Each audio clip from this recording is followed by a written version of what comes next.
જે પોતાના પિતા સિવાય કોઈને બાપ માની ન શકે અને દુનિયાના કોઈ પાત્રને પોતાના બાપ સાથે શેર કરી ન શકે, એ દીકરી આ બધું જ એક જ દિવસમાં છોડી અને આખો નવો પરિવાર અપનાવે છે વાલા.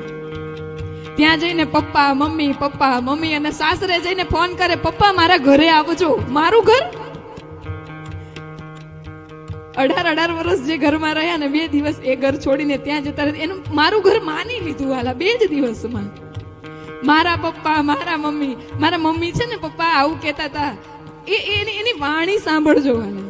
ક્યાંય એવું નથી આવતું એના પપ્પા, ક્યાંય નથી આવતું એના પપ્પા. જયારે ભાઈઓ સંબોધન કરે ને સાસુ સસરાને ત્યારે એમ કે અમારે એના પપ્પા છે ને, એવું સંબોધન કરે. પણ દીકરી હંમેશા 2 પક્ષે મા બાપને સરખા રાખે છે વાલા. આ દીકરીઓ માટે તાળીઓનો ગડગડાટ હોય. ગમે એટલી દૂર હોય ને દીકરી, તો પણ બાપને કઈ તકલીફ પડે તો એ દોડતી આવે છે.